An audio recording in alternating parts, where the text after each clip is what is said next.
الحمد لله وحده والصلاة والسلام على من لا نبي بعده أما بعد فأعوذ بالله من الشيطان الرجيم بسم الله الرحمن الرحيم وذكر فإن الذكرى تنفع المؤمنين صدق الله العلي العظيم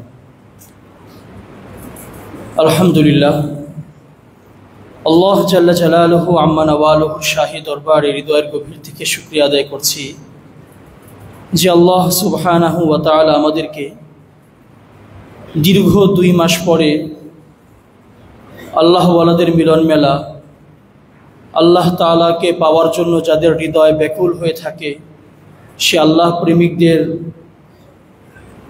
মাহফিল, আল্লাহ তাআলাকে পাওয়ার মাহফিল, নিজের জীবন থেকে গুনাহের কালিমা দূর করে জীবনকে পুত পবিত্র করার উদ্দেশ্যে গঠিত মাহফিলে আল্লাহ সুবহানাহু ওয়া তাআলা আমাদেরকে একত্রিত হওয়ার তৌফিক দান করেছেন।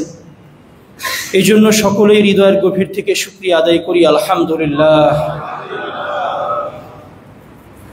মুহতারাম হাজিরিন, আল্লাহ সুবহানাহু ওয়া তাআলা কালামে পাকের মধ্যে ইরশাদ করেন ওয়াযাক্কির ফাইন্না যিকরা তানফাউল মুমিনিন।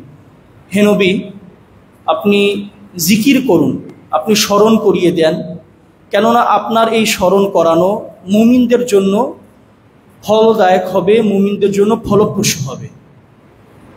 মূলত এই মাকসাদেই আমাদের প্রাণপ্রিয় শেখ ও মুর্শিদ আরিফ বিল্লাহ শেখুল হাদিস মুফতি শাহ আবু সালেহ মুহাম্মদুল্লাহ সাহেব হাফিজাহুল্লাহ তত্ত্বাবধানে আমাদের এই মাসিক ইসলাহি মজলিস অনুষ্ঠিত হয়, যেন বান্দা আল্লাহ তাআলাকে যেভাবে ভুলে গিয়েছিল, বান্দা যেন আল্লাহ তাআলার কথা স্মরণ করে, বান্দা যেন আল্লাহ তাআলাকে মনে করে আল্লাহ তাআলার সাথে সম্পর্ককে আরও গাঢ় করতে পারে, মজবুত করতে পারে। আলহামদুলিল্লাহ, আল্লাহ তাআলার অপার মেহেরবানিতে আমাদেরকে আল্লাহ তাআলা অংশগ্রহণের তৌফিক দিয়েছেন। আমরা চেষ্টা করব এই মাহফিলে আমাদের জন্য আল্লাহ তাআলার পক্ষ থেকে যেই সমস্ত বাণী আমাদের কাছে পৌঁছবে, প্রত্যেকটা কথা অনুযায়ী যেন আল্লাহ তাআলা আমাদের সবাইকে আমল করার তৌফিক দান করেন। মুহতারাম হাজিরিন, আজকের এই মহতী মজলিসের শুরুতেই কালামুল্লাহ পাক থেকে তেলাওয়াত করবে হাফেজ উসামা আহমদ। হাফেজ উসামা আহমদ।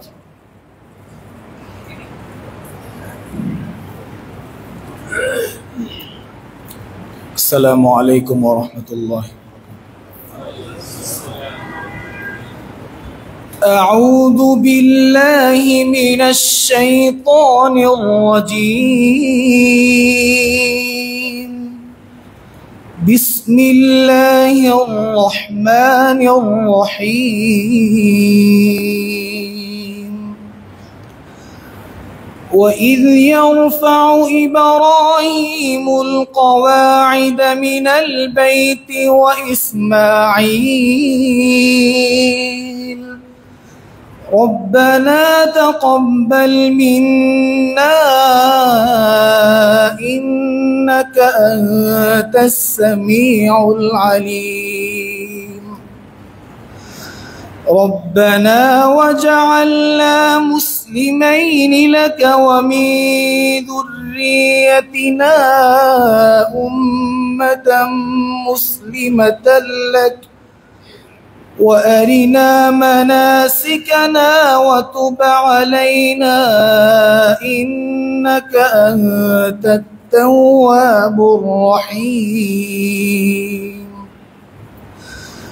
ربنا وابعث فيهم رسولا منهم يتلو عليهم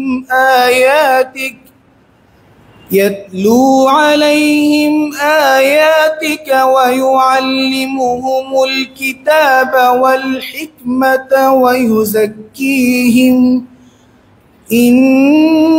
إنك أنت العزيز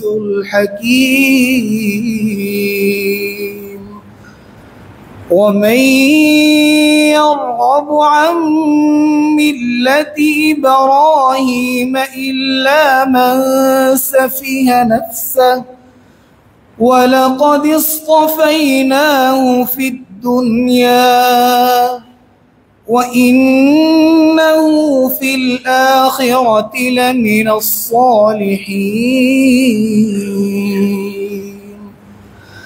إذ قال له ربه أسلم قال أسلمت لرب العالمين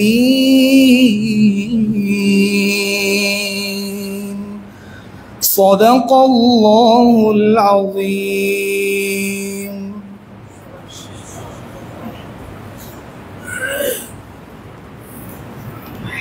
মাশাআল্লাহ জাযাকাল্লাহু আহসানাল জাযা হাফেজ উসামা আহমদকে আল্লাহ তাআলা আমাদের সবার হৃদয়ে কালামে পাকের মুহাব্বত দান করুন। এ পর্যায়ে আমাদের সম্মুখে নাতে রাসূল সাল্লাল্লাহু আলাইহি ওয়াসাল্লাম পাঠ করবে মুহাম্মদ জুবাইর বিন আমির। নাতে রাসূল সাল্লাল্লাহু আলাইহি ওয়াসাল্লাম পাঠ করবে মুহাম্মদ জুবাইর বিন আমির।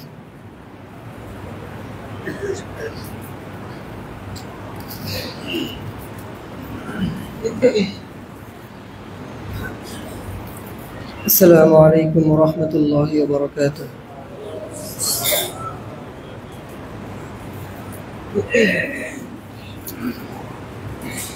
হে রাসূল তোমায় ভালোবাসি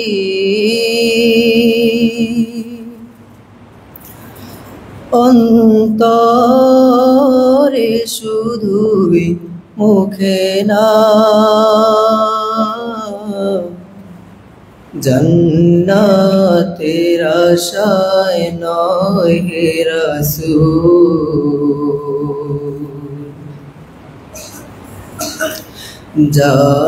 জাহান্নাম কেউ ডরি না জান্নাতের আশায় নয় হে রাসূল জাহান্নাম কেউ ডরি না হে রাসূল তোমায় ভালোবাসি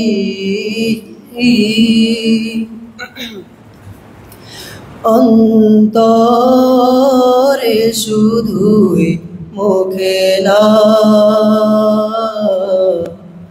জান্নাতের আশায় নয় হে রাসূল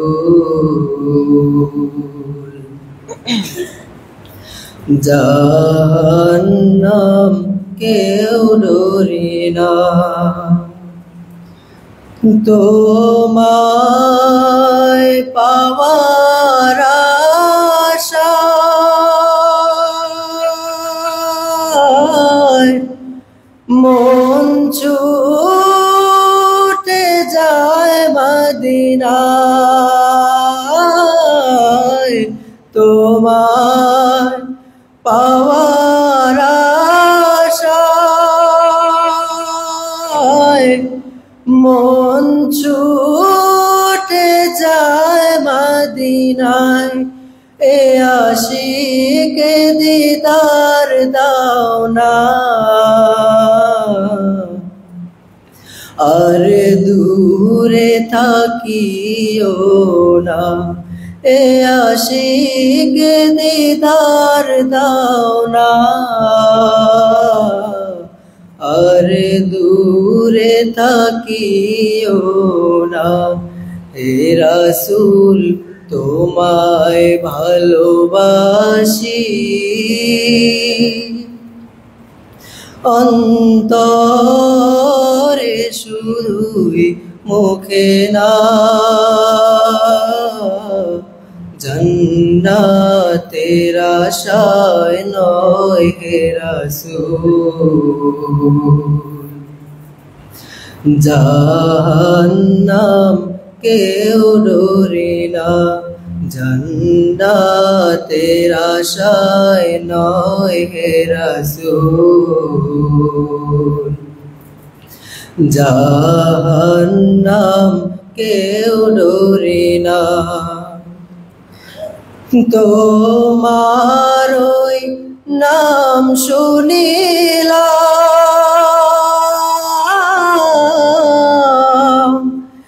এই চোখে দেখলাম না তোমার ওই নাম শুনিলাম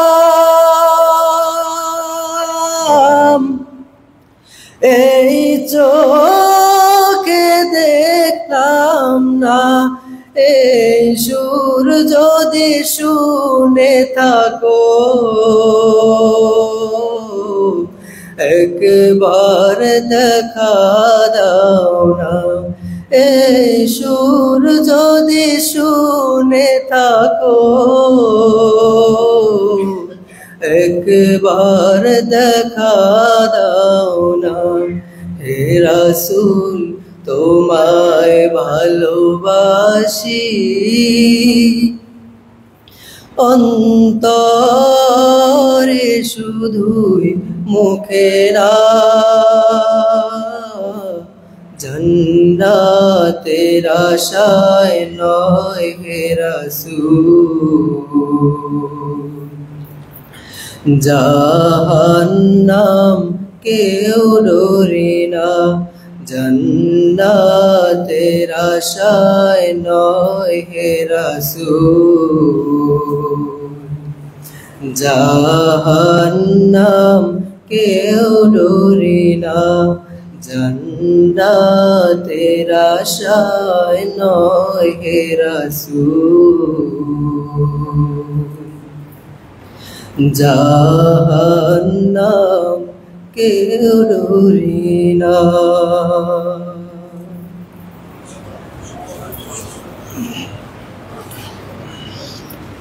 মাশাআল্লাহ, জাযাকাল্লাহু আহসানাল জাযা। ভাই মোহাম্মদ জুবাইর বিন আমিরকে আল্লাহ সুবহানাহু ওয়া তাআলা আমাদের সবাইকে রাসূল সাল্লাল্লাহু আলাইহি ওয়াসাল্লামের স্বপ্নের দিদার নসিব করুন এবং রাসূল সাল্লাল্লাহু আলাইহি ওয়াসাল্লামের রওজায়ে আতহারে বারবার সালাম পৌঁছানোর তৌফিক দান করুন। আমাদের প্রাণপ্রিয় শেখ ও মুর্শিদ আরিফ বিল্লাহ শেখুল হাদিস মুফতি শাহ আবু সালেহ মুহাম্মদুল্লাহ সাহেব দামাত বরকাতুহুম সংকলিত আলোকিত আত্মার পরশে পথ চলা, চেঞ্জ দ্য লাইফ নামক কিতাব থেকে তালিম হচ্ছে। শাইখের মোহাব্বত ও সুন্নতের অনুসরণ।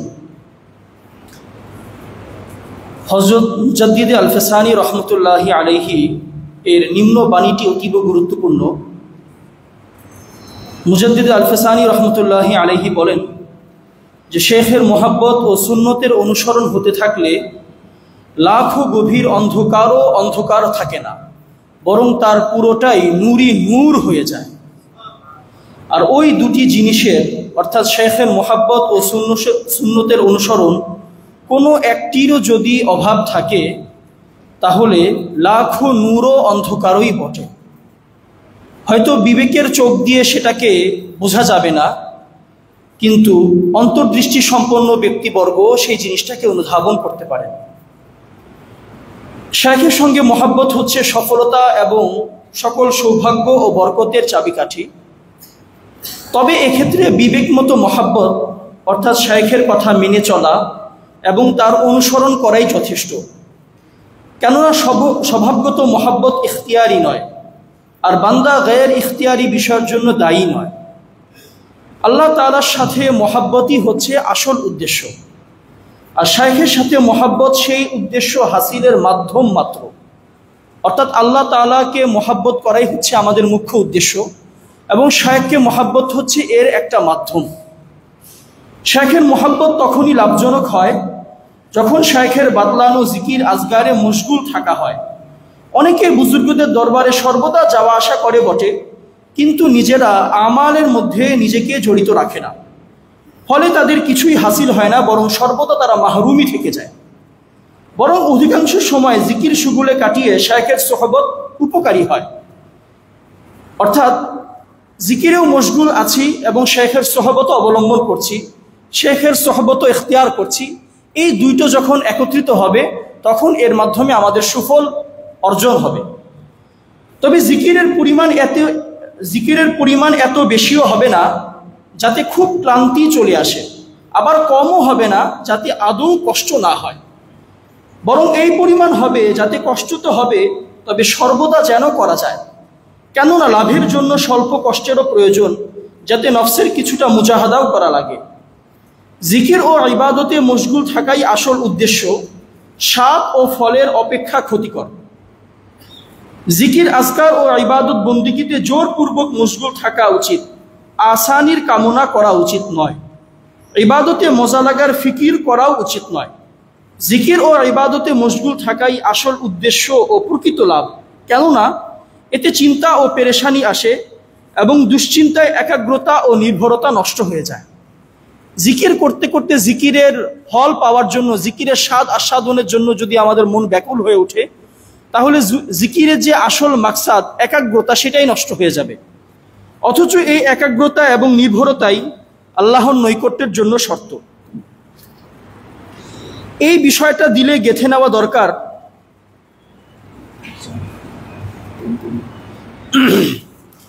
এই বিষয়টা দিলে গেঁথে নেওয়া দরকার। এটাই হচ্ছে আত্মশুদ্ধির রুহু বা সার কথা।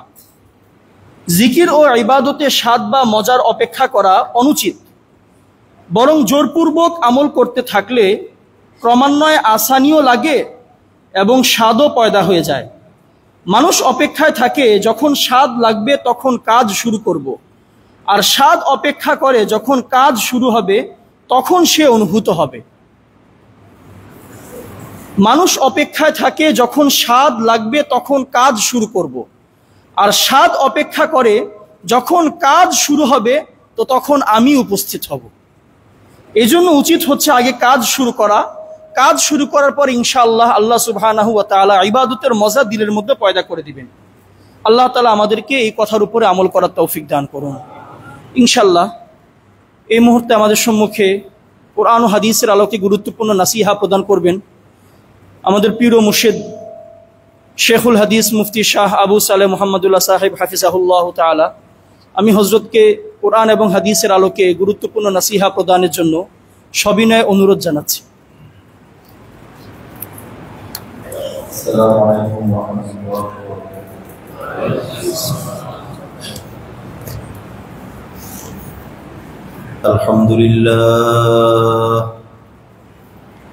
الحمد لله وكفى وسلام على عباده الذين اصطفى.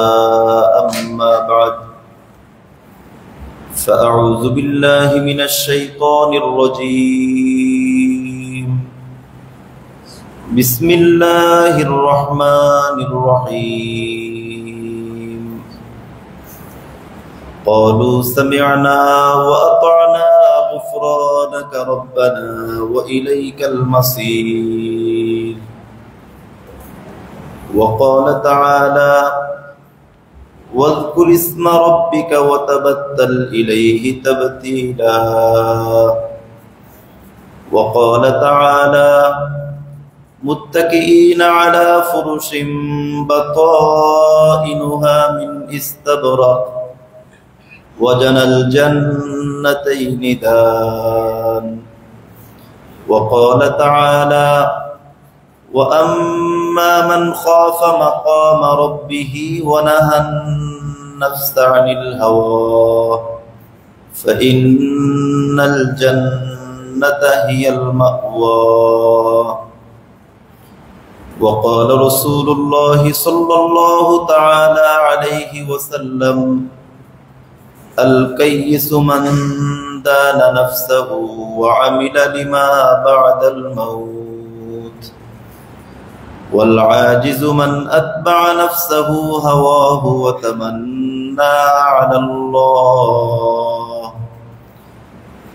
وقال رسول الله صلى الله تعالى عليه وسلم قال الله عز وجل وجبت محبتي للمتحابين فيا والمتجالسين فيا.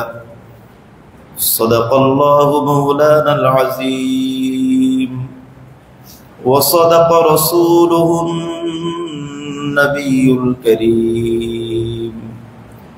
ونحن على ذلك لمن الشاهدين والشاكرين والحمد لله رب العالمين.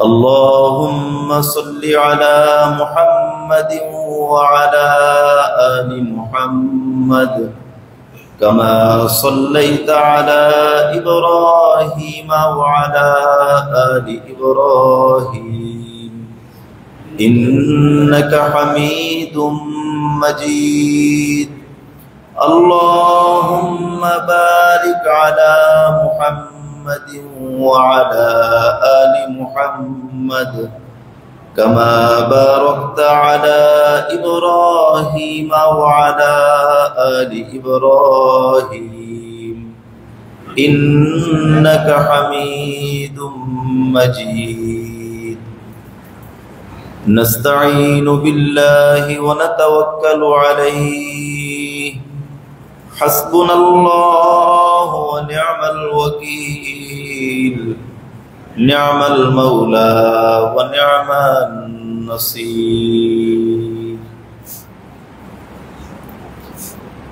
আল্লাহ রাব্বুল আলামিনের শাহী দরবারে লাখো কোটি শুকরিয়া আদায় করছি যে মহান আল্লাহ পাক আমাদেরকে দীর্ঘদিন পর আবার আত্মসংশোধনের মজলিস ইসলাহি মজলিসে উপস্থিত হওয়ার সুযোগ দিয়েছেন। এজন্য আমরা সকলেই দিল থেকে প্রাণ ভরে আল্লাহ পাকের শাহী দরবারে শুকরিয়া আদায় করি আলহামদুলিল্লাহ।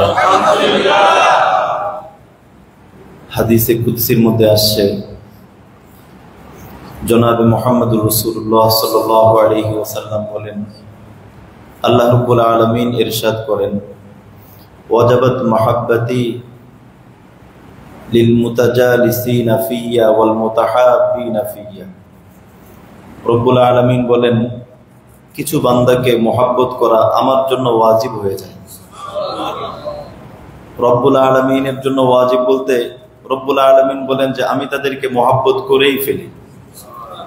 আল্লাহ রাব্বুল আলামিনের জন্য তো কোনো ওয়াজিব নাই। আল্লাহ রাব্বুল আলামিন তো ফাআলুল লিমা ইউরিদ, মুখতারে কুল, যা ইচ্ছা তাই করতে পারেন।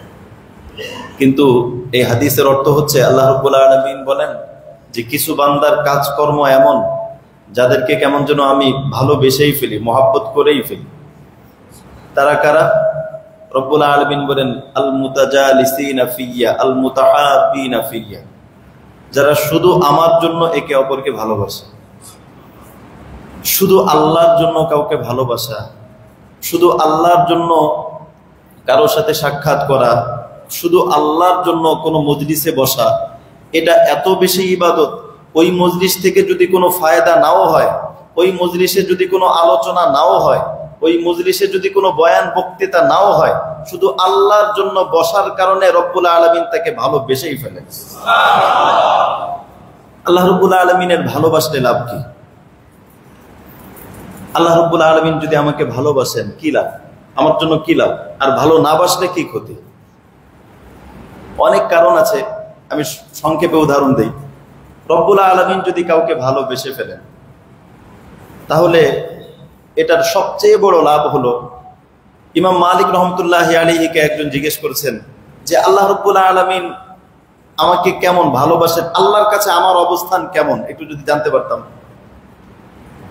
তো ইমাম মালিক রহমতুল্লাহ আলাইহি বলছেন, এটা তো সহজ হিসাব, তুমি বুঝো না, তুমি জানো না, এটা তো সহজ হিসাব। আল্লাহ রব্বুল আলামিনের কাছে তোমার গুরুত্বটা কেমন, আল্লাহ রব্বুল আলামিন তোমাকে কতটা ভালোবাসেন, পছন্দ করেন, এটা তো সহজ হিসাব, তুমি বুঝো না কেন? সে বলল, হযরত যদি একটু বুঝাই দিতেন কিভাবে। ইমাম মালিক রহমতুল্লাহি আলাইহি বলেন, আরে বোকা, তুমি দেখো যে আল্লাহ রব্বুল আলামিন তোমাকে কোন কাজে লাগিয়ে রেখেছেন। আল্লাহ রব্বুল আলামিন যদি তোমাকে আল্লাহর কাজে লাগিয়ে রাখে, বুঝতে হবে রব্বুল আলামিন তোমাকে ভালোবাসেন। রব্বুল আলামিন যদি তোমাকে দিনের কাজে ছাড়া অন্য কোনো কাজে লাগিয়ে রাখেন, তাহলে বোঝা যাবে যে দূরত্বটা বেশি। কারণ কাছের যে কাছের হয়, সব সময় তার প্রতি ভিন্ন দৃষ্টি থাকে। রব্বুল আলামিনের কাছের কোনো ব্যক্তি হয়ে যাবে, আল্লাহ রব্বুল আলামিনের ভালোবাসার পাত্র কোনো ব্যক্তি হয়ে যাবে, আর ওই ব্যক্তি ফজরের সময় শুয়ে থাকবে, ঘুমিয়ে থাকবে, হতেই পারে না, হতেই পারে না। বোঝা যায় মহব্বতে ঘাটতি আছে। এজন্য আল্লাহ রাব্বুল আলামিনের মহব্বত পাওয়া, আল্লাহ রাব্বুল আলামিনের ভালোবাসা পাওয়া একজন ঈমানওয়ালার অনেক বড় সফলতা। একজন মুমিনের অনেক বড় সফলতা হচ্ছে রব্বুল আলামিনের মহব্বত পেয়ে যাওয়া। আর একটা বিষয় হলো, এই যে মাঝে মাঝে তলব তৈরি হয়, আমরা যে বলি না যে বিভিন্ন ক্ষেত্রে যে কোনো ক্ষেত্রে খেয়াল করবেন, সর্বপ্রথম একজন মানুষ যাই করুক, সর্বপ্রথম আল্লাহ রাব্বুল আলামিনের পক্ষ থেকে ডাক আসে, এরপরে বান্দার পক্ষ থেকে তৈরি শুরু হয়। গতকালকে একজন আলেমে দিন, এক মসজিদের খতিব সাহেব, সেই পাবনাতে কয়েকবার ফোন দিচ্ছেন যে হযরত আপনার সাথে একটু দেখা করব। গতকালকে সেই পাবনা থেকে ছুটে আসছেন, আবার জুমা পড়ানোর বিষয় সকালেই চলে গিয়েছেন। জিজ্ঞেস করলাম কি কারণ? বল হঠাৎ করে কেমন যেন দিলের ভিতরে এমন একটা ছটফট শুরু হচ্ছে যে ভালো হতে হবে, জীবনটা পরিবর্তন করতে হবে, এভাবে জীবন চললে সফলতার দিকে যাবে না, জীবন পরিবর্তন করতে হবে। দিলের ভিতরে কেন যেন ছটফট শুরু হলো অনেক দিন ধরে। আমাকে কমপক্ষে 3-4 বার ফোন দিয়েছে, আমি একটু ব্যস্ত ছিলাম। পরে গতকালকে শেষ পর্যন্ত বলছে যে হযরত আজকে আমি একটু ফ্রি আছি, আজকে অল্প সময়ের জন্য যদিও একটু আসি। তখন আসলেন, তখন ওনাকে বললাম যে এই যে দিলের ভিতরে ছটফট কেন তৈরি হলো, আমার জীবন পরিবর্তন করতে হবে, এই যে একটা দিলের ভিতরে অস্থিরতা ভাব কেন তৈরি হলো? এটাই আল্লাহ রাব্বুল আলামিন যদি কাউকে ভালোবাসেন, আল্লাহ রাব্বুল আলামিন তাকে পরিবর্তন হওয়ার জন্য সর্বপ্রথম তার দিলের ভিতরে অস্থিরতা তৈরি করে দেন। সেই পায় যে তালাশ করে, আর তালাশটা তলবটা আল্লাহ পাক দিয়ে দেন। সেই পায় যে নাকি তালাশ করে, আর এই তলবটা তালাশটা রব্বুল আলামিনের পক্ষ থেকে দেওয়া হয়। এজন্য এই দ্বীনি মজলিস যখন হয়, বিশেষ করে আত্মসংশোধনের মজলিস, ইসলাহি মজলিস, এই মজলিসগুলোর খুব বেশি কদর করা চাই। আর আপনারা খেয়াল করে দেখবেন এই মজলিসগুলোতেই শয়তান সবচেয়ে বেশি ধোঁকা দেয়। এই দিনই বিভিন্ন প্রোগ্রাম, এই দিনই বিয়ের অনুষ্ঠান, এই দিনই জরুরি মিটিং, এই দিনই পারিবারিক সমস্যা, এই দিনই মেহমান ঘরে আসা, অনেক কিছু হয়। এজন্য একটু মুজাহাদা করে দ্বীনি মজলিসগুলোর কদর করা চাই, সকলের পক্ষ থেকেই কদর করা চাই, যেন আমাদের জীবন পরিবর্তন হয়। আল্লাহ রাব্বুল আলামিন আমাদের সকলের জীবনকে পরিবর্তন করার তৌফিক দান করুন। তো মুহতারাম, একটা বিষয় হলো, আমরা যারা দ্বীনি মজলিসে আসি, বিশেষ করে ইসলাহি মজলিসে আসি, এখানে গুরুত্বপূর্ণ কয়েকটা বিষয়। আমাদের শায়েখ বারবার একটা কথা বলেন, 3 ধরনের মানুষ হয় ইসলাহি লাইনে যারা একটু সম্পর্ক রাখে বা একটু যোগাযোগ করে অথবা একটু চেষ্টা করে, এরা সাধারণত 3 শ্রেণীর হয়। এক শ্রেণী হচ্ছে সোহবত প্রাপ্ত। এটা অনেক মানুষ আছেন যারা বড় বড় আলেমে দ্বীনের সোহবত প্রাপ্ত, অনেকে আছেন। অনেক মুরব্বীদের সাথে কথা বলবেন, তারা বলবে যে আমি অমক হুজুরের কাছে গিয়েছি, অমক হুজুরের সাথে সাক্ষাৎ হয়েছে, অমক হুজুরের বয়ান শুনেছে, অনেক ওনাদের সোহবত প্রাপ্ত। সোহবত প্রাপ্ত হচ্ছে যার সান্নিধ্যে কিছু সময় কাটে। তো বড় কোনো আল্লাহ ওয়ালা আলেমে দ্বীনের সোহবত প্রাপ্ত অনেকেই থাকে। এটা হচ্ছে একটা ধাপ, এটাও অনেক ফজিলত, এটাও অনেক ফায়দা। এটা একটা ধাপ যে কোনো আল্লাহ ওয়ালার সোহবত প্রাপ্ত। এই সোহবতটা কতটুকু হতে পারে? সামান্য সময় হতে পারে, বেশি সময় হতে পারে, আরো বেশি সময় হতে পারে। আর দ্বিতীয় বিষয় হচ্ছে, সেটা হচ্ছে তরবিয়াত প্রাপ্ত। এটাই হচ্ছে লক্ষ্য, উদ্দেশ্য। তরবিয়াত প্রাপ্ত হচ্ছে কোন আল্লাহ ওয়ালার সোহবতে গিয়ে তার রং জীবনে নিয়ে আসা, কোন আল্লাহ ওয়ালার সান্নিধ্যে গিয়ে তার রং, তার জীবনের রং, কুরআন এবং সুন্নাহর রং জীবনের মধ্যে নিয়ে আসা। বোঝা যাচ্ছে না কথা? অনেকে আছেন বলেন আমি অমকের সাথে দেখা করেছি, অমকের সান্নিধ্যে গিয়েছি, অমকের সোহবতে গিয়েছি। ওই ব্যক্তির লেবাস পোশাক এ কথা বলে না, ওই ব্যক্তির ব্যক্তিগত জীবন সেটা বলে না, ওই ব্যক্তির পারিবারিক জীবন সেটা বলে না, ওই ব্যক্তির সামাজিক জীবনও সেটা বলে না, ওই ব্যক্তির অন্যদের সাথে আচরণও সেটা বলে না। কিন্তু অনেক বড় বড় আল্লাহ ওয়ালাদের লিস্ট উনি বলতে পারবেন, অমকের কাছে গিয়েছি, তমকের কাছে গিয়েছি, তমকের কাছে গিয়েছি, অনেক কিছু করেছি, অনেক হয়েছে, কিন্তু তরবিয়ত হয় নাই। কারণ কোন আল্লাহ ওয়ালার কাছে যাওয়াটাই যথেষ্ট না, কোন আল্লাহ ওয়ালার সাথে মুসাফা করাটাই যথেষ্ট না, কোন আল্লাহ ওয়ালার কাছে দোয়া নেওয়াটাই যথেষ্ট না। আল্লাহ ওয়ালার তরবিয়ত অনুযায়ী জীবনটাকে পাল্টানো এটা জরুরি। আমি পাল্টাতে পেরেছি কিনা এটা দেখার বিষয়।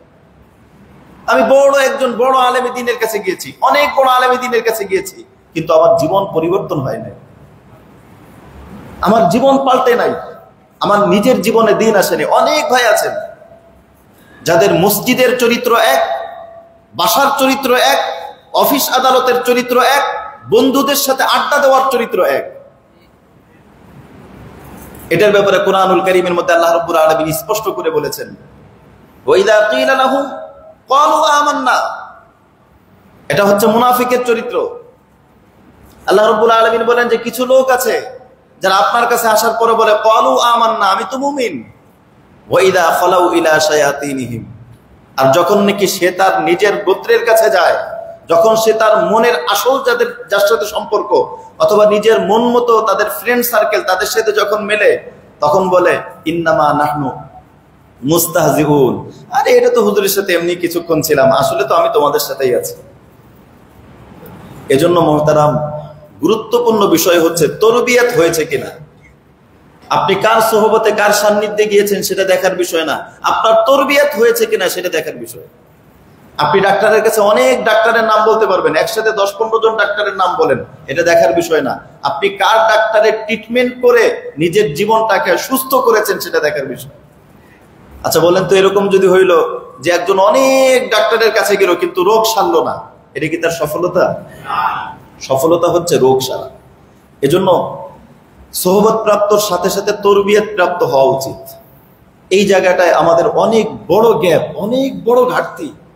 তরবিয়ত হয় না কেন? হয় না, তরবিয়তটা হয় না কেন? তরবিয়তটা না হওয়ার মূল কারণ হলো নিজের মনের চাহিদাটা আমরা বাদ দিতে পারি না। এটা হচ্ছে মূল কারণ, আর কিছু না। সমস্ত ইসলাহি মজলিসের সার কথা হলো এটা।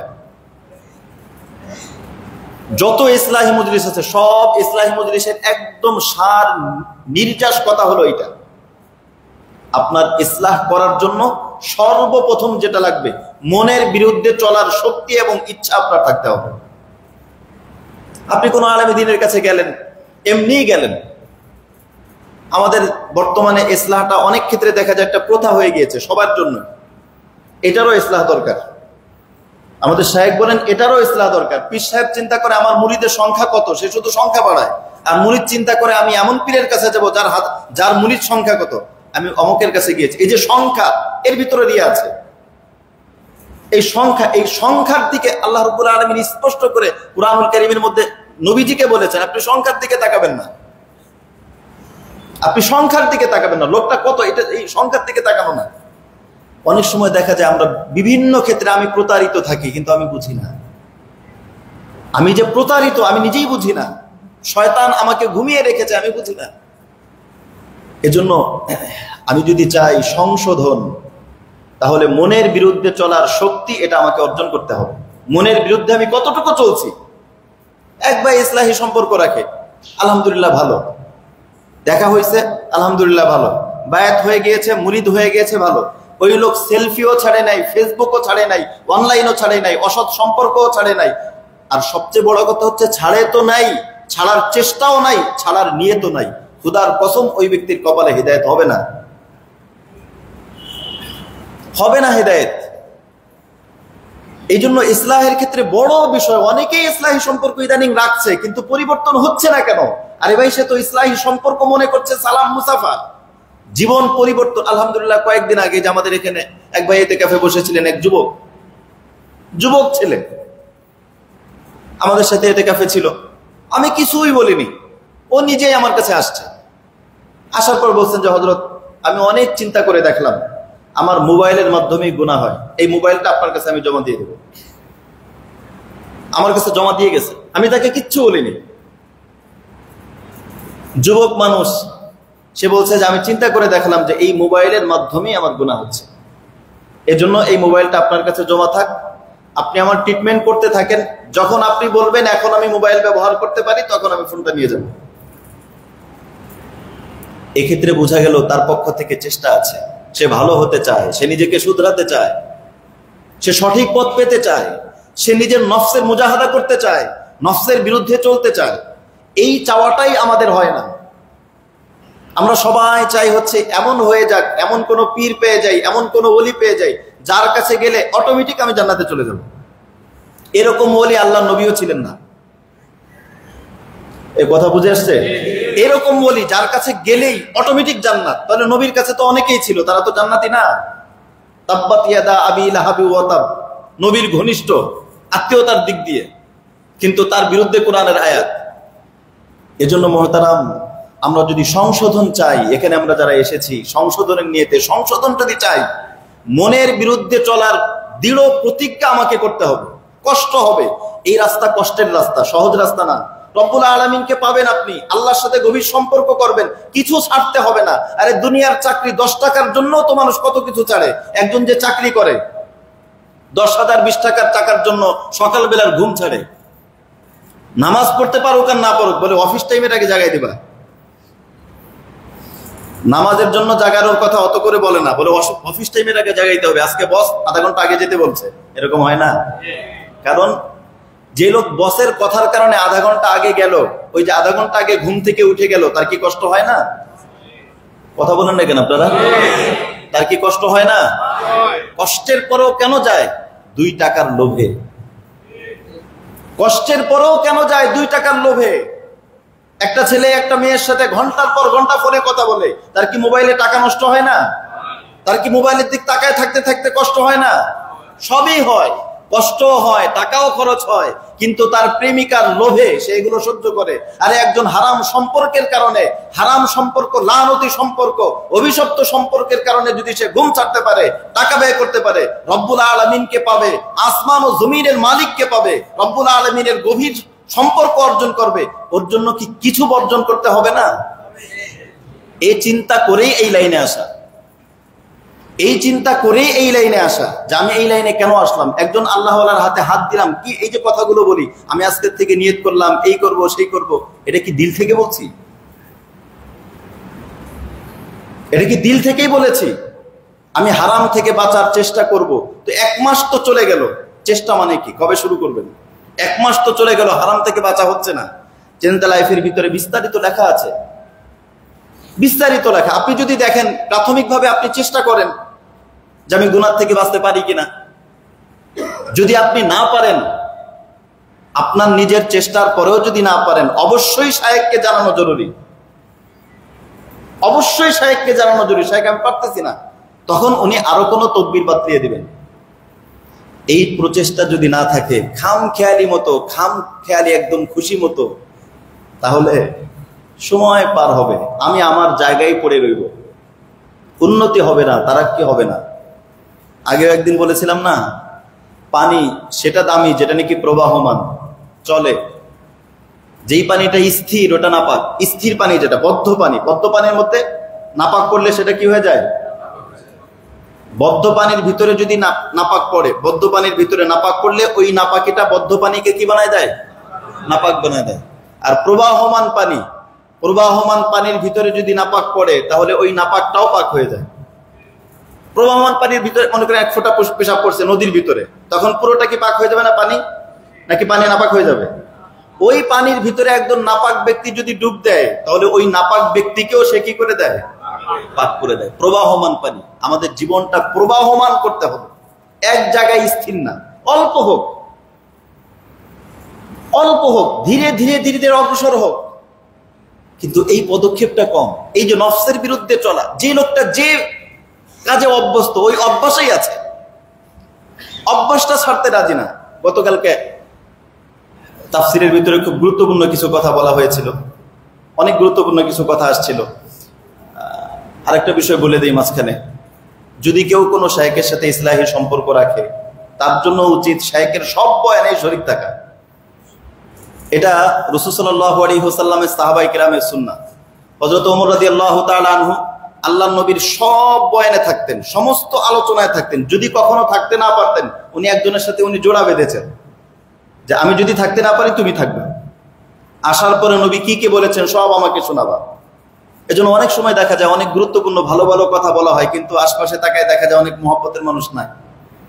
থাকা উচিত, অংশগ্রহণ করা উচিত। গতকালকে একটা কথা আসছিল যে কোরআনুল কারীমের ভিতরে যে আসছে, আল্লাহ রাব্বুল আলামিন বলেছেন মুত্তাকিইনা আলা ফুরুশিম বাতাইনুহা মিন ইস্তাবরাক ওয়া জানাল জান্নাতাইনি দান ফাবিআইয়ি আলাই রাব্বিকুমা তুকাযযিবান। এখানে আল্লাহ রাব্বুল আলামিন জান্নাতের বিবরণ দিতে গিয়ে বলেছেন যে জান্নাতীরা জান্নাতের ভিতরে হেলান দিয়ে থাকবে। মুত্তাকিইনা আলা ফুরুশিন বাতাইনুহা, আসনের উপরে হেলান দিয়ে থাকবে। বাতাইনুহা মিন ইস্তাবরাক, যেই আসনের ভিতরটা হবে রেশমি। আমাদের এই যে আসনটা আছে এর ভিতরের অংশ দেখার নাকি বাহিরের অংশ দেখার? আল্লাহ রাব্বুল আলামিন বাহিরের অংশের বিবরণ দেন নাই, দিয়েছেন ভিতরের অংশের। কারণ ভিতরের অংশের বিবরণ দিয়ে আল্লাহ রাব্বুল আলামিন বুঝাতে চেয়েছেন যে বাহিরের অংশ, ভিতরের অংশ যতটুকু আমি বললাম, বাহিরের অংশ যে কত সুন্দর হবে এটা বলে বোঝানো যাবে না। যাই হোক, এখানের যে বিষয়টা শেখার জন্য বা যে জিনিসটা গভীরের, সেটা হচ্ছে আল্লাহ রাব্বুল আলামিন বলেছেন ওয়াজানাল জান্নাতাইনি দান, জান্নাতের যে ফল সেগুলো জান্নাতের একদম কাছে চলে আসবে। এটা কেন? জান্নাতি ফল জান্নাতের কাছে চলে আসবে। জান্নাতি যে ব্যক্তি সে যা চাইবে, মন কন্ট্রোল, মনে চাইলেই সাথে সাথে উপস্থিত। এটা কেন বললেই তো হয়। একজন জান্নাতীকে আল্লাহ রাব্বুল আলামিন কমপক্ষে 40,000 খাদেম দান করবে। কমপক্ষে হলো কতজন খাদেম? 40,000 খাদেম থাকবে। কিন্তু জান্নাতের বিবরণ সব জায়গায় আল্লাহ রাব্বুল আলামিন যেটা বলেছেন, জান্নাতি যেটা মনে চাইবে সেটাই হবে।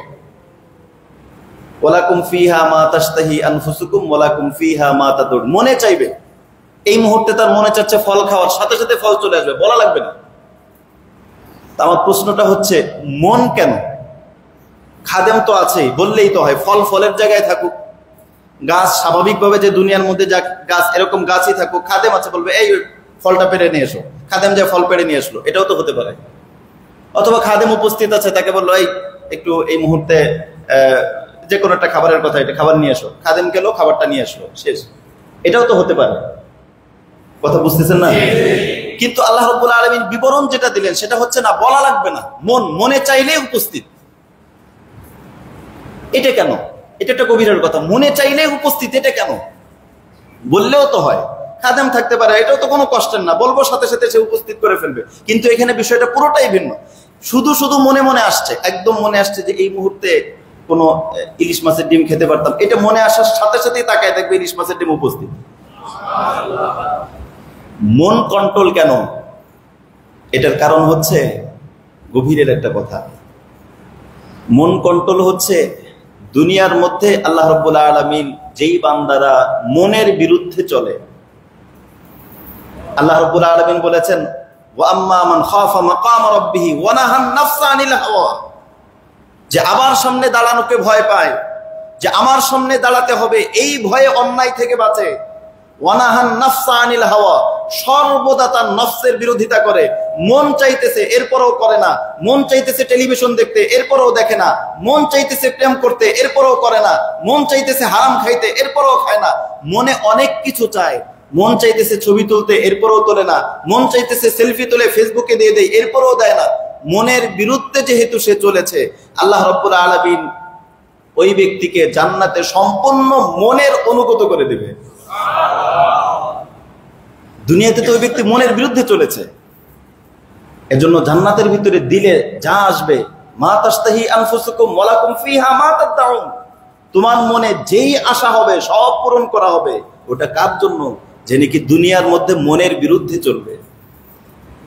এজন্য আমাদেরও উচিত, বড় একটা কথা, গুনার থেকে বাঁচতে কষ্ট হয়, মনে খুব গুনার দিকে ধাবিত হয়, মনে তো ধাবিত হবেই, মনে তো গুনার কথা বলবেই। আপনি বাঁচতে পারলেন কত, বিরোধিতা কতটা করতে পারলেন সেটা দেখার বিষয়। হাজী ইমদাদুল্লাহ মুহাজির মাক্কি রহমতুল্লাহি আলাইহিকে একজন জিজ্ঞেস করছেন যে হযরত জান্নাত কত দূর? বলছেন 2 কদম। জান্নাতের দূরত্ব হচ্ছে 2 কদম, পায়ের কদম আছে না? আপনারা বুঝতেছেন না? চুপচাপ থাকলে আমার কাছে খুব বিরক্তকর লাগে। কথা জিজ্ঞেস করলে উত্তর দিও, চুপচাপ থাকা এটা খুব বিরক্তকর লাগে। জিজ্ঞেস করলে আপনারা বুঝলে বুঝবেন, না বুঝলে বলবেন বুঝি নেই, কিন্তু চুপ কেন? হাজী ইমদাদুল্লাহ মুহাজির মাক্কিকে জিজ্ঞেস করছেন কি জান্নাতের দূরত্ব কত, জান্নাত কত দূর? উনি বলছেন জান্নাত কয় কদম? 2 কদম। উনি বলছেন আরে জান্নাত 2 কদম মানে এত সহজ কে? হ্যাঁ, তুমি 1 কদম তোমার নফসের উপরে রাখো, তুমি 1 কদম তোমার নফসের উপরে রাখো, 2য় কদম তুমি জান্নাতে রাখতে পারবা। 1 কদম নফসের উপরে, বড় কথা, সমস্ত বয়ানের সার কথা নফসের উপরে। এই নফস হচ্ছে মানুষের এমন শত্রু, যে শত্রুটা ভিতরের শত্রু। মানুষের বড় শত্রু কি বাহিরের শত্রু না ভিতরের শত্রু? বড় শত্রু কি যে শত্রু দেখা যায় নাকি যেটা না দেখা যায়? না দেখা যায়। নফস হচ্ছে ভিতরের শত্রু এবং সেটা দেখা যায় না। আর নফস এমন শত্রু যেই শত্রু আমাদের বড় শত্রু শয়তান। শয়তানকে যে শয়তান বানাইছে এই নফস, শয়তানকে শয়তান বানাইলো কি? আর আপনি কি মনে করবেন একটা দুইটা বয়ান শুনে এই নফস ঠিক হয়ে যাবে? কোনোদিনও না। আপনি একটু আমল শুরু হবে, নফস বলবে দেখছি এখন তোর জীবনই তো পরিবর্তন হয়ে গেছে, এখন তুই নামাজ পড়িস, দেখ এই লোকগুলো নামাজ পড়ে না। ভালো কাজ করলো নাকি ভিতরে অহংকার ঢুকাই দিল? অহংকার ঢুকাই দিল। এই যে নফস 24টা ঘন্টা মানুষের বিরুদ্ধে, 24টা ঘন্টা মানুষের বিরুদ্ধে কাজ করে। এজন্য আপনি যদি চান নফসের বিরোধিতা করতে, ওই রকম মজবুত হিম্মত নিয়ে ময়দানে নামতে হবে। এজন্য আমাদের হযরতুল্লাহ যে কথা বলতেন, তরবিয়াত প্রাপ্ত, এটা বড় জিনিস। আমার তরবিয়াত হয়েছে কিনা সেটা দেখার বিষয়। আমি কার কার কাছে গিয়েছি, কি কি পড়েছি সেটা দেখার বিষয় না, তরবিয়াত হয়েছে কিনা।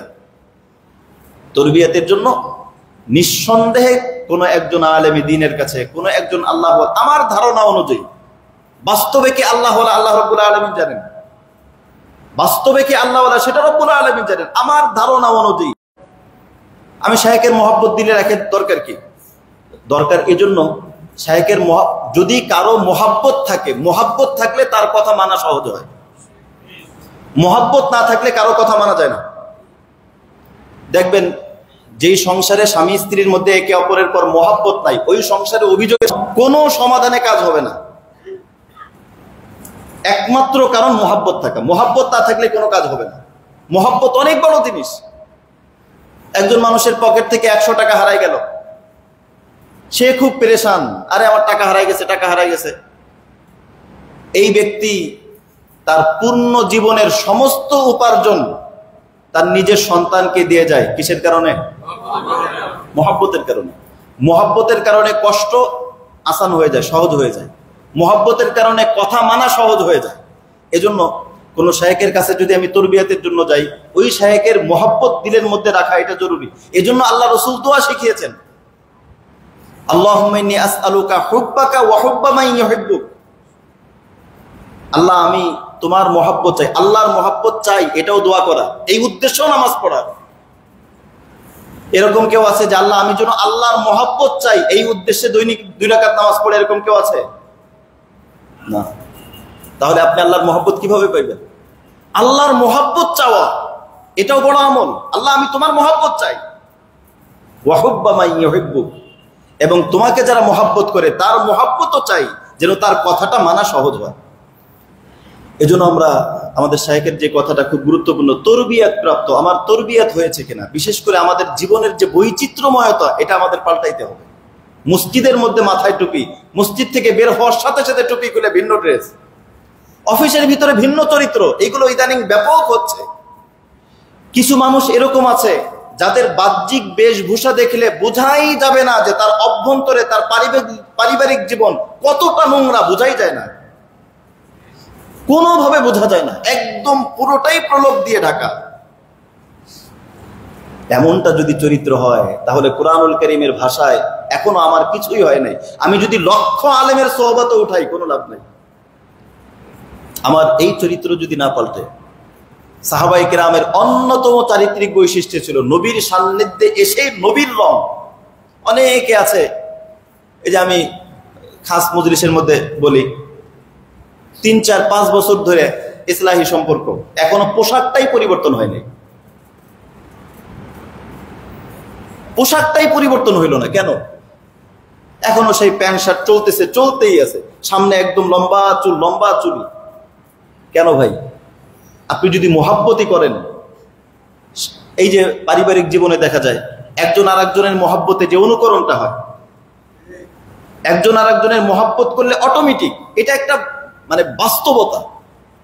কেউ যদি কাউকে মহাব্বত করে, তার মতো মোবাইল, তার মতো জিনিস, এগুলো আস্তে আস্তে তার দিলের ভিতরে নিয়ে আসে। আপনি যদি কোনো আল্লাহওয়ালাকে মহাব্বত করেন, তার মতো পোশাক কেন হয় না? 4-5 বছর ধরে আপনি কি করেন? বোঝা গেল আপনার এই সব বাহ্যিক, বাস্তব মহাব্বত আপনার আসে নাই।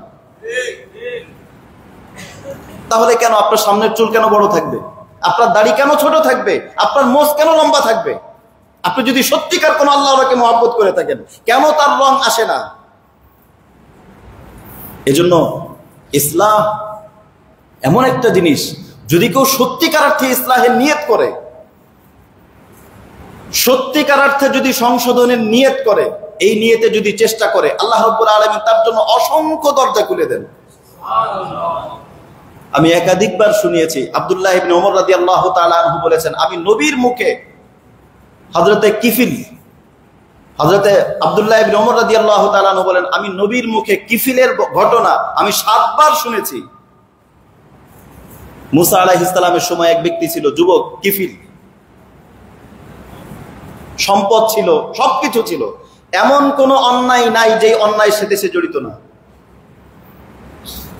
একদিন এক মেয়ে একদম দায় থেকে অভাবে পড়ছে, কিফিলের কাছে আসছে যে আমাকে একটু সাহায্য করো। তার হলো চরিত্র খারাপ। কিফিল বলছে, আমি সাহায্য করতে পারি যদি তুমি আমার সাথে অন্যায় কাজে লিপ্ত হও। শেষ পর্যন্ত মেয়েটা নিরুপায় হয়ে রাজি হয়ে গেছে। চরম ঠেকা, অভাবের কারণে চরম ঠেকা থেকে শেষ পর্যন্ত রাজি হয়েছে। যখন তাদের জীবনের এই খারাপ মুহূর্তটা আসছে, তখন কিফিল লক্ষ্য করে দেখে যে ওই মেয়েটা ভয়ে কাঁপতেছে আর কান্না করতেছে। কিফিল বলছে, আমি তো তোমাকে বাধ্য করি নাই, আমি তো তোমাকে জোর করি নাই, তুমি তো এমনি আসছো।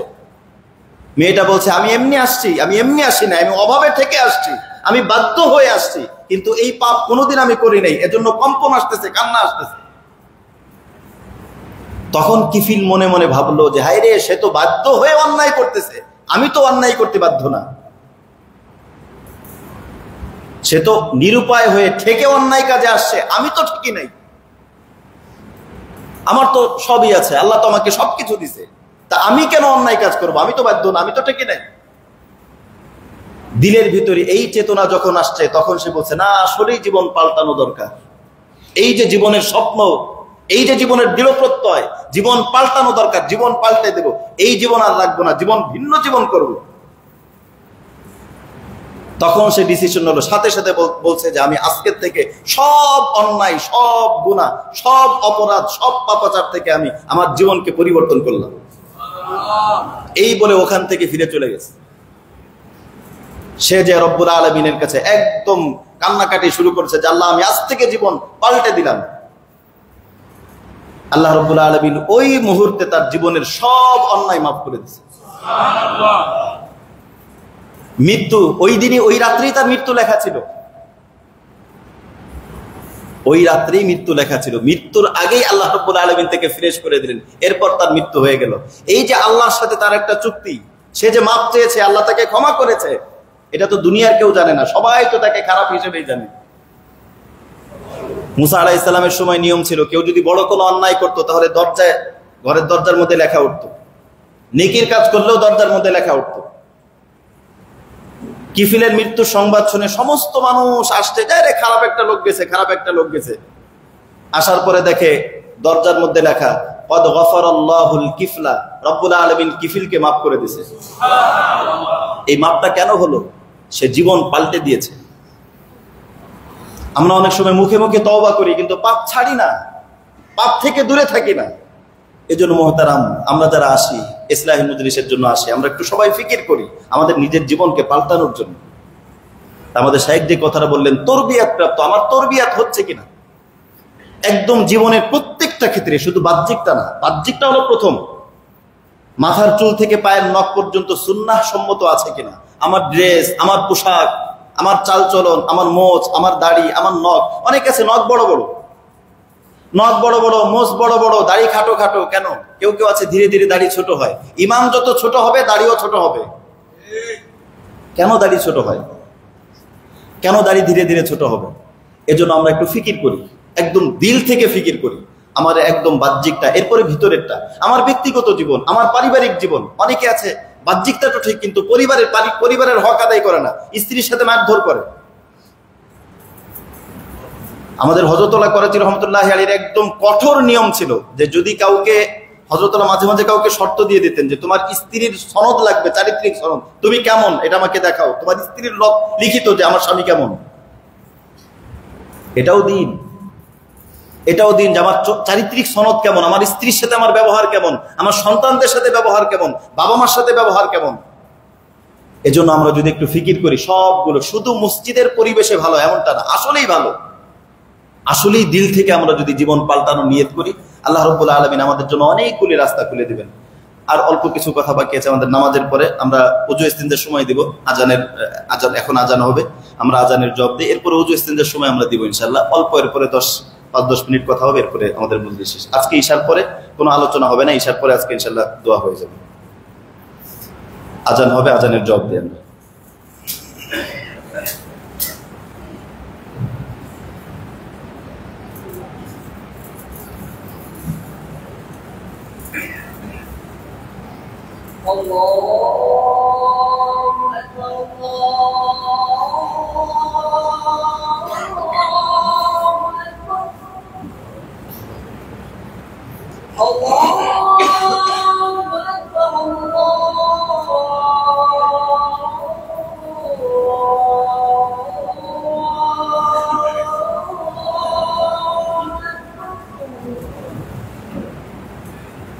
أشهد أن لا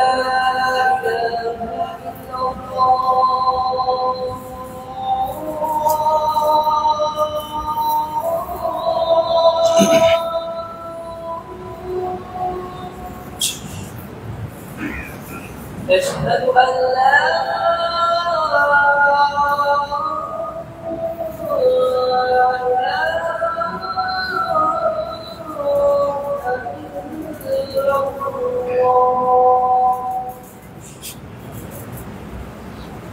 أشهد أن محمدا رسول الله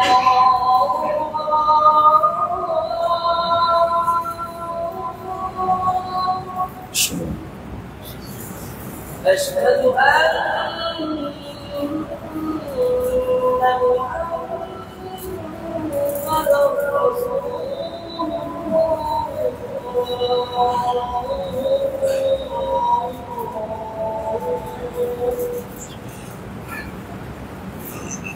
حي على الصلاة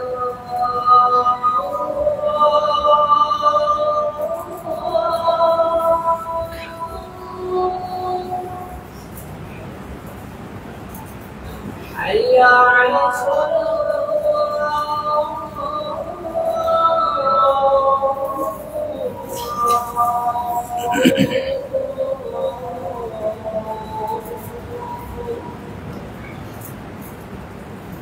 حي على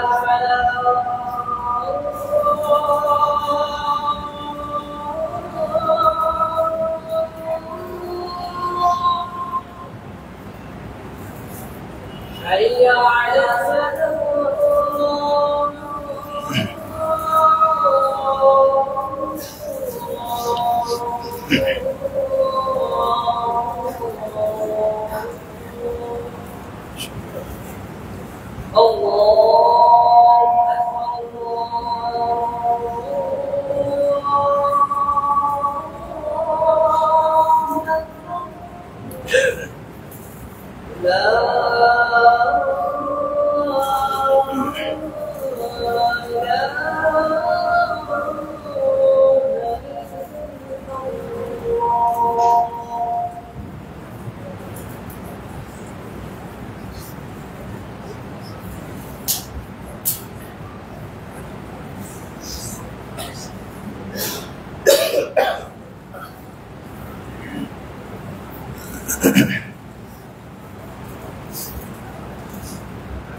আমি যে কথাটা বারবার বোঝাতে চাই, আমি কি বুঝাইতে পেরেছি?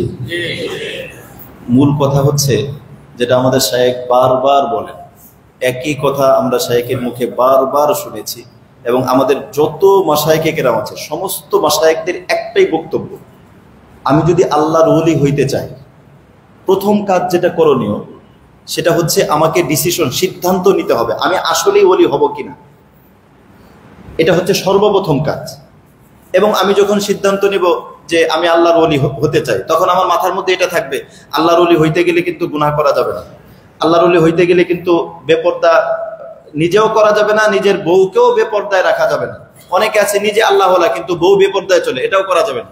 নিজে আল্লাহওয়ালা হইতে হলে নিজে কুদৃষ্টি করা যাবে না, নিজের বউকেও পর্দায় রাখতে হবে, নিজেকেও পর্দায় চলতে হবে। আল্লাহওয়ালা হইতে গেলে গুনাহের অভ্যাস থাকলে সেটা ধীরে ধীরে ছাড়তে হবে। এই মন মানসিকতা সর্বপ্রথম দিলের মধ্যে প্রত্যয় নেওয়া এবং সিদ্ধান্ত নেওয়া। 1। 2 নম্বর হচ্ছে যে কথাটা আমি বারবার বোঝাতে চাই, কিন্তু কতটুকু বোঝাতে পেরেছি আল্লাহই জানে। আল্লাহ পাক আমাকে বোঝানোর তৌফিক দান করেন। আমরা নিজ অবস্থায় না থাকি,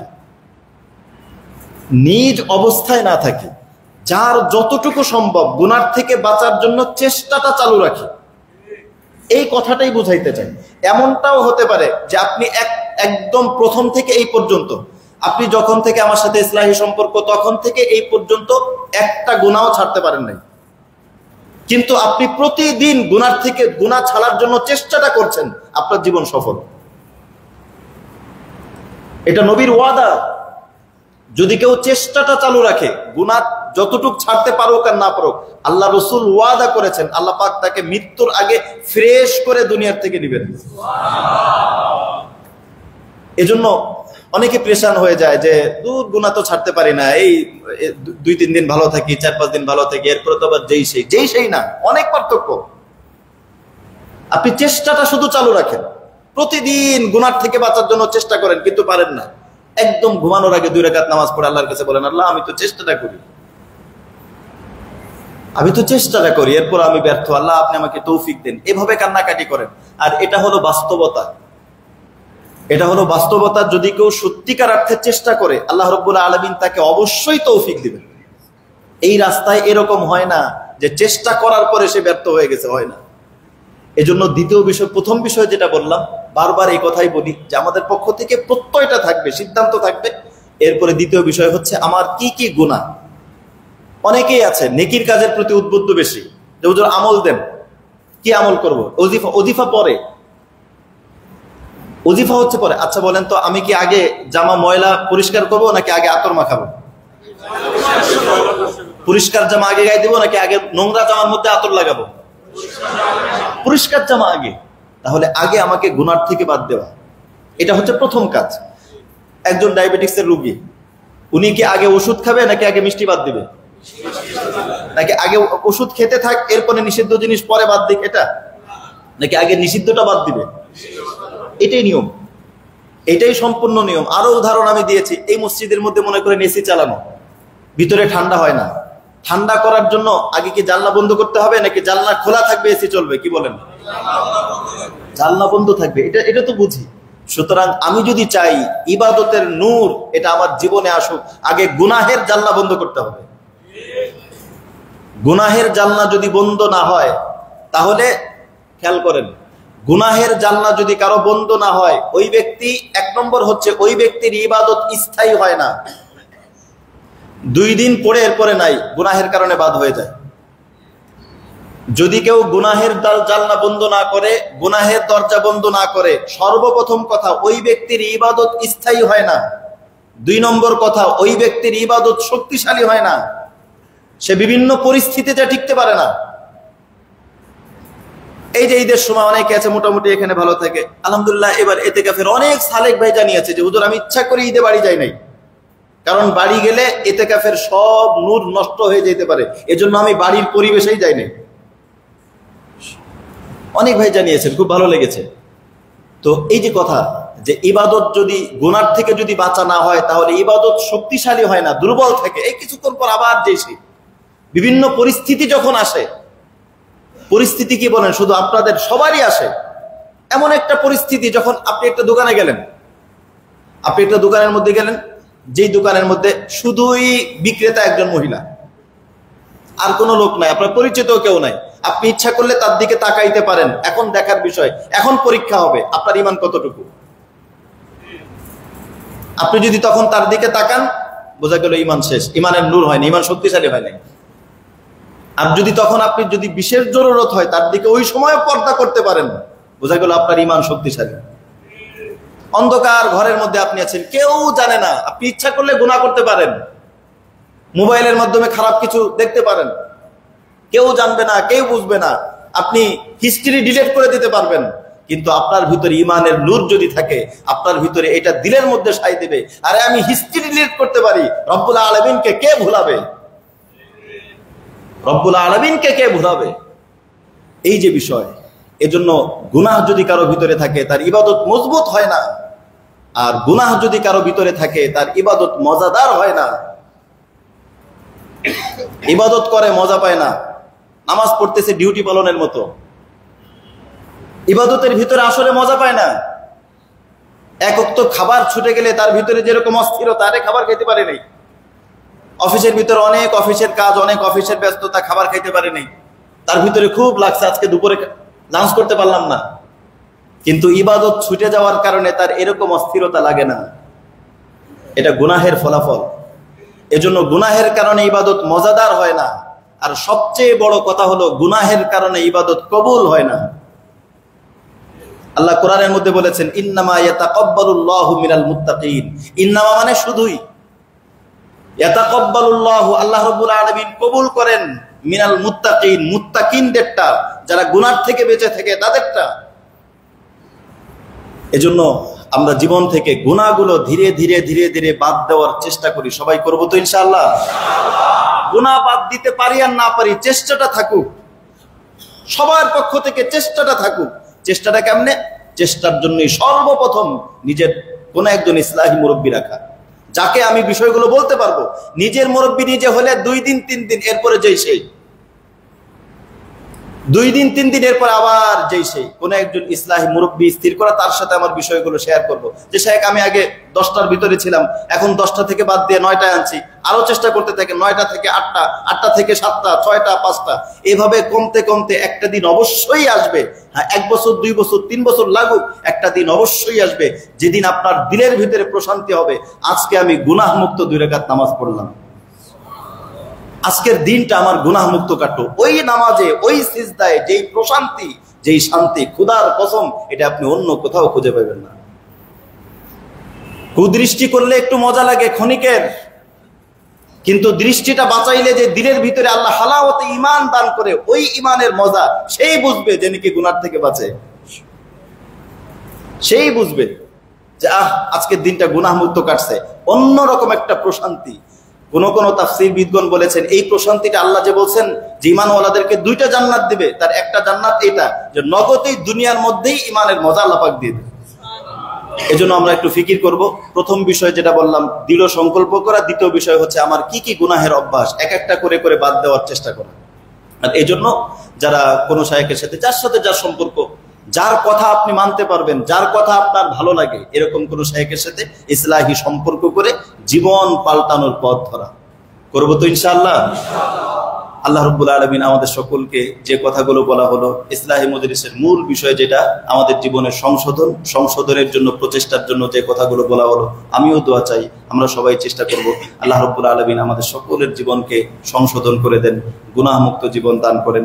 আরেকটা বিষয় জুমার সময় বলেছিলাম যে কাদের জন্য জাহান্নাম হারাম।